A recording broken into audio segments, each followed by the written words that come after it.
এই মুহূর্তে যারা 20,000 টাকা বাজারে এই পিক্সেল 6 কেনার কথা চিন্তা করতেছেন তাদের জন্য এটা একটা স্পেশাল ভিডিও। কারণ নর্মালি আমরা দেখা যাচ্ছে যে এই ধরনের ফোনগুলোকে স্টুডিওতে টেস্ট করে তারপর একটা রিভিউ পাবলিক করি, বাট আজকে একটা ইউজারকে ধরে নিয়ে আসছি যে এই পিক্সেল 6টাকে লং টাইম ধরে ইউজ করতেছে। আপনারা যারা চিন্তা করেন যে এটাতে গ্রিন লাইন পরে, পিঙ্ক লাইন পরে, তারপর হচ্ছে নেটওয়ার্ক ইস্যু, ক্যামেরা ইস্যু, হাবিজাবি যাই বলেন না কেন সব কিছুর আনসার কিন্তু এই ভিডিওতে পেতে যাচ্ছেন। ঈদের ছুটিতে বাড়িতে আসার পর দেখলাম যে বড় ভাই এটাকে লং টাইম ধরে ইউজ করতেছে। ওনাকে হয়তো বা অনেকেই চিনে থাকবেন, কারণ হচ্ছে যে আইফোন 13 প্রো ম্যাক্সের যে রিভিউটা দেখেছিলেন, মানে ইউজার রিভিউ, সেটাতে কিন্তু উনি ইউজ করেছিল। এনিওয়ে, কি অবস্থা? এই তো আলহামদুলিল্লাহ, তোমার কি অবস্থা? এই তো আলহামদুলিল্লাহ ভালো চলতেছে। এই পিক্সেল 6 এর সাথে কি এক্সপিরিয়েন্স? পিক্সেল 6 আমি ইউজ করতেছি প্রায় 3 বছর কিংবা 3.5 বছর ওইরকম। অনেক সময়। আচ্ছা, এই 3.5 বছরে মানে এটার কি অবস্থা, মানে এখন কি কি প্রবলেম ফেস করতেছেন?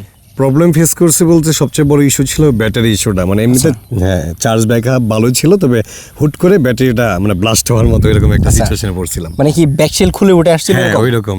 আচ্ছা, তারপরে কি ব্যাটারি চেঞ্জ করা লাগছে? চেঞ্জ করা লাগছে। ব্যাটারি চেঞ্জ করতে কত টাকা খরচ হয়েছে? ওই অ্যারাউন্ড 1200 টাকা ওইরকম। আচ্ছা, 1200 টাকা। তো 1200 টাকা দিয়ে চেঞ্জ করার পর এখন কি ঠিকঠাক চলতেছে? এখন ঠিকঠাক চলতেছে, তবে ব্যাটারিটা চেঞ্জ করার পরে বেশ কিছু ইস্যু পাইছি, যে এরকম হচ্ছে একটু স্লো হয়ে যাচ্ছে। মানে ফোন স্লো হয়ে যাচ্ছে ব্যাটারি চেঞ্জ করার পরে? এর আগে কি মানে ঠিকঠাক চলতেছিল? স্মুথ ছিল সবকিছু, 3 বছরের এক্সপেরিয়েন্স। ব্যাটারি চেঞ্জ করার পরে ব্যাটারি ব্যাকআপের কি অবস্থা? মানে ব্যাটারি ব্যাকআপ এখন কেমন দিচ্ছে? ব্যাটারি ব্যাকআপ হচ্ছে তোমার এখন যে অবস্থা, মানে চার্জ হইতে একটু টাইম লাগতেছে। আগে যেটা হচ্ছে তাড়াতাড়ি হইতো, এখন একটু টাইম লাগতেছে। এমনি তো পিক্সেলে তো মনে হয় মানে ফাস্ট চার্জ সাপোর্ট করে না, মেবি 33 ওয়াট ম্যাক্স চার্জ। ওই আগে থেকে একটু কমে গেছে। তো ব্যাটারি ব্যাকআপ ঠিকঠাক দিচ্ছে? হ্যাঁ এখন ঠিকঠাক আছে। মানে কত ঘন্টা স্ক্রিন অন টাইম দিচ্ছে? ওইরকম তো করে আসলে তো হিসাব করে না, তবে সকালে একবার চার্জ দিলে, আমার যেহেতু 2টা ফোন ইউজ করি, রাত পর্যন্ত যাচ্ছে একটু। আচ্ছা, তো সেক্ষেত্রে হচ্ছে যে এইটা যখন প্রথমে অরিজিনাল ব্যাটারিটা ছিল সেইটার যে ব্যাটারি ব্যাকআপ দিত সেইটা থেকে কি এখন ব্যাটারি ব্যাকআপটা ভালো দিচ্ছে? না, ওই সিমিলার আগের মতোই আছে, তবে ওই মানে 1200 টাকা দিয়ে অরিজিনাল ব্যাটারির মতো আউটপুট পাওয়া যাচ্ছে, তাহলে তো ভালোই, মানে খুব বেশি টাকা খরচ করা লাগছে না।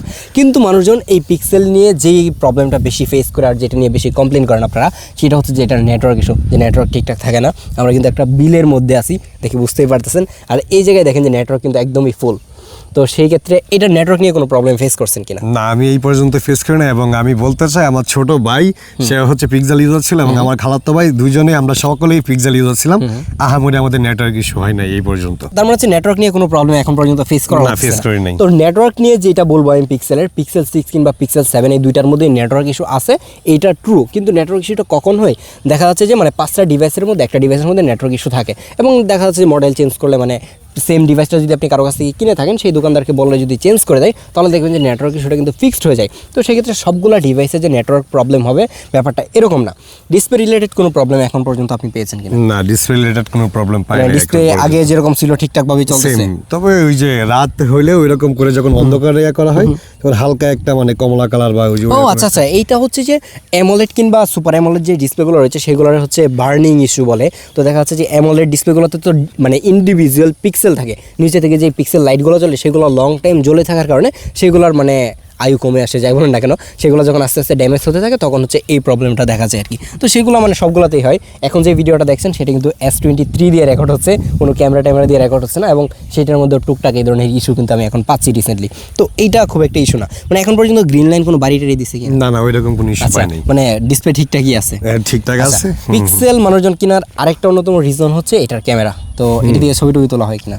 প্রথমে আমি এটা নেওয়ার উদ্দেশ্য ছিল ক্যামেরার জন্য ব্যবহার করবো ওইরকম, পরবর্তীতে আইফোনে শিফট হওয়া আর কি। এটা কত টাকা দিয়ে কিনছিলেন? ওইটা তখন কিনছিলাম আরো 3 থেকে 3.5 বছর আগে 34,000 টাকা দিয়ে। 34,000 টাকা অনেক টাকা, কারণ হচ্ছে এটা এখন 18,000 16,000 টাকায় হয়তো পেতে পারেন। আপনি যদি কোনো ইউজারের কাছ থেকে কিনেন, একটু দমক টমক দিলে 15,000-এ দিয়ে দিবে, এরকম একটা অবস্থা। তো সেক্ষেত্রে এটার মানে রিসেল ভ্যালু এখন খুব বেশি একটা নাই।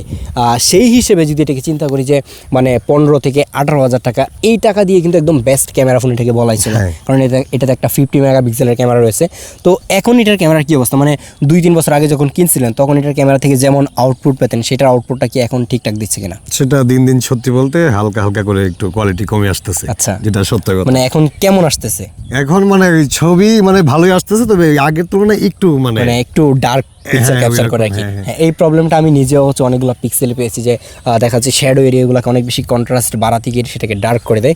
তো এটাতেও সেম অবস্থা। কিন্তু আপনি আমাকে একটু আগে যেটা নিয়ে একটু কমপ্লেন করতেছিলেন, এটার ভিল কোয়ালিটি নিয়ে, আমি একটু কাছ থেকে দেখাই। এই হচ্ছে এটার অবস্থা, দেখেন সাইডগুলো কেমন জানি অনেক বেশি মানে স্মাজেস পরে একদম ভরে গেছে, স্ক্র্যাচ পরে, বাট এটা কাভার দিয়ে ইউজ করা হচ্ছে, তারপরে এই অবস্থা। কিন্তু আমার পরিচিত 2জন ব্যক্তি আছে যারা পিক্সেল 7 প্রো ইউজ করে, তাদের বাটন টাটন খুইলা পড়ে গেছে, এরকম একটা অবস্থা। তো সেক্ষেত্রে পিক্সেলের ভিল কোয়ালিটি কিন্তু ভালো বানায় তারা।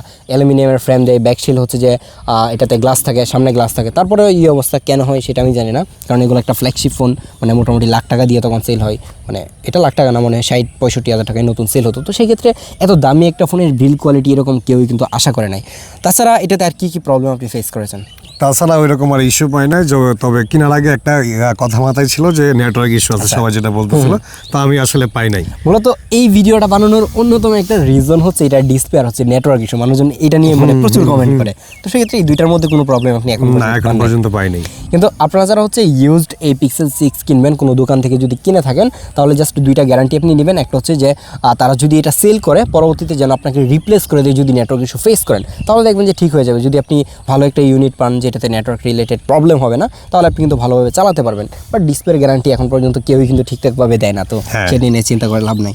তাছাড়া ওভারঅল ঠিকঠাকই চলতেছে এখন পর্যন্ত, সবকিছু ঠিকঠাক, আর কোনো প্রবলেম নাই, আর কোনো প্রবলেম ফেস করে না এখন পর্যন্ত। পিক্সেল 6 আমি নিজেও অনেক সময় ইউজ করেছি, অনেকগুলো ডিভাইস ইউজ করার সুযোগ হয়েছে, তো তার বাহিরে আসলে প্রবলেম নাই। কিন্তু বাজেট অনুযায়ী হিসাব করতে গেলে এটা সত্যি একটা ভালো ফোন, বাট প্রবলেম যেটা এখন সেটা হচ্ছে এইটাতে আর কোনো মেজর সফটওয়্যার আপডেট কিন্তু আপনারা পাবেন না। সিকিউরিটি প্যাচ হয়তো বা পেতেও পারেন। তো সেক্ষেত্রে আপনি যদি মানে 20,000-এর নিচে কোনো ইউজড পিক্সেল ফোন কিনতে চান, তাহলে এটা একটা বেস্ট অপশন হতে পারে। আপনাকে অসংখ্য ধন্যবাদ আমাদেরকে সময় দেওয়ার জন্য। এই হচ্ছে আপনার পিক্সেল ফোন রাখেন, পরবর্তীতে ব্যাটারি ইস্যু হলে আমাদেরকে জানাবেন।